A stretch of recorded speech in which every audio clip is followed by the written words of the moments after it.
ఉత్తరాఖండ్లో ఘోర బస్సు ప్రమాదం చోటు చేసుకుంది. ఆర్టీసీ బస్సు లోయలో పడినటువంటి ఘటనలో 5గురు ప్రాణాలు కోల్పోగా 7గురు తీవ్రంగా గాయపడ్డారు. ఈ ప్రమాదంతో డెహ్రాడూన్ జిల్లాలో తీవ్ర విషాదం చోటు చేసుకుంది. హిమాచల్ ప్రదేశ్ ఆర్టీసీకి చెందినటువంటి ఒక బస్సు 30 మంది ప్రయాణికులతో హిమాచల్ ప్రదేశ్ నుంచి పొంతా సాహిబ్ వెళ్తూ ఉంది. ఈ క్రమంలోనే ఉత్తరాఖండ్ రాష్ట్రంలోని డెహ్రాడూన్ జిల్లాలోకి బస్సు ప్రవేశించింది. కల్సీ ఏరియాలోని మీనాక్ రోడ్డుకు వెళ్తుండగా బస్సు ఒక్కసారిగా అదుపు తప్పింది. పక్కనే ఉన్న 100 మీటర్ల లోయలో, ఒకసారి చూడండి ఆ విజువల్స్, 100 మీటర్ల లోయలో పడిపోయింది బస్సు.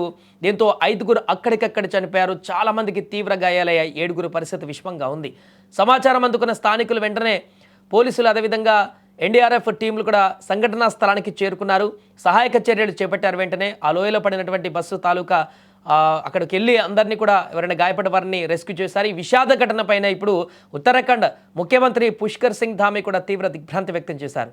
ఆయన డెహ్రాడూన్ జిల్లా మెజిస్ట్రేట్తో ఫోన్ ద్వారా మాట్లాడి సహాయక చర్యలపైన ఎప్పటికప్పుడు సమీక్షిస్తున్నారు. అలాగే ఈ యొక్క ప్రమాదంలో గాయపడిన వారికి చికిత్స అందించేందుకు సమీపంలోని అన్ని మెడికల్ సెంటర్లను అలర్ట్ మోడ్లో ఉంచాలని కూడా సీఎం ఆదేశించారు. అలాగే పరిస్థితి విషమంగా ఉన్నటువంటి క్షతగాత్రులకు మెరుగైనటువంటి చికిత్స కోసం అత్యవసరమైతే హెలికాప్టర్ల ద్వారా పెద్ద ఆసుపత్రులకు తరలించాలంటూ కూడా సీఎం అక్కడ అధికారులకు ఆదేశించారు.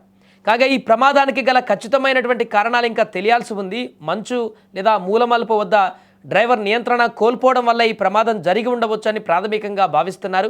క్షతగాత్రులను వెలికి తీసేటువంటి ప్రక్రియ ఇంకా కొనసాగుతుంది. గతేడాది ఇలాంటి ఘోర ప్రమాదాలలో మృతుల సంఖ్య ఎక్కువగా ఉన్న నేపథ్యంలో ఈసారి రెస్క్యూ ఆపరేషన్ను ప్రభుత్వం అత్యంత వేగంగా నిర్వహిస్తుంది. ఎందుకంటే కొన్ని నెలల క్రితమే ఇలాంటి ఘటనలు ఇంకా చాలా జరిగాయి.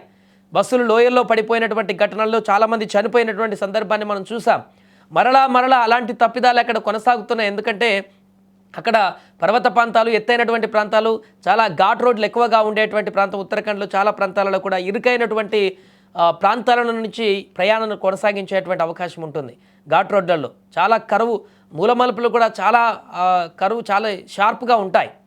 ఇలాంటి ప్రాంతాలలోనే ఎక్కువ ప్రమాదాలు జరుగుతుంటాయి. అక్కడ డ్రైవర్ ఏమాత్రం అప్రమత్తత మిస్ అయినా కూడా ఇలాంటి ప్రమాదాలు జరిగేటువంటి అవకాశం ఉంటుంది. లేకుంటే ఎదురుగొచ్చేటువంటి వెహికల్ తప్పిదం ఏదైనా ఉన్నా కూడా వెంటనే ప్రమాదాలు జరిగేటువంటి అవకాశం ఉంటుంది. కోకొల్లలుగా అక్కడ ప్రమాదాలు నిత్యకృత్యంగా మారుతున్నాయి. గత కొన్ని నెలల్లో చూస్తే ఈ ప్రమాదాల సంఖ్య అధికంగా మారింది, మృతుల సంఖ్య కూడా అధికంగా మారింది.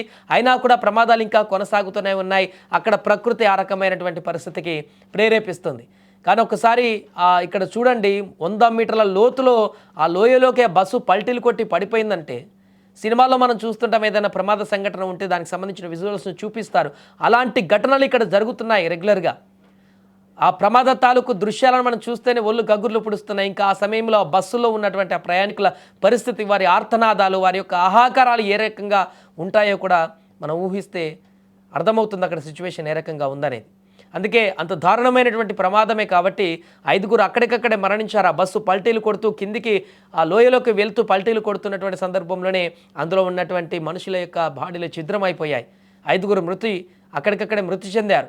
మిగతా 7గురు చాలా సీరియస్గా ఉన్నారు. మిగతా వారు కూడా చాలా గాయపడ్డారు. వారందరినీ కూడా రెస్క్యూ చేస్తూ ఉన్నతమైనటువంటి వైద్య సేవల కోసం పెద్ద హాస్పిటల్కి కూడా తరలించేందుకు సిద్ధమవుతున్నారు. ఏదేమైనా కూడా ఈరోజు జరిగినటువంటి భారీ ప్రమాదం అయితే ఉత్తరాఖండ్లో ఒకసారిగా తీవ్ర విషాదాన్ని నింపింది.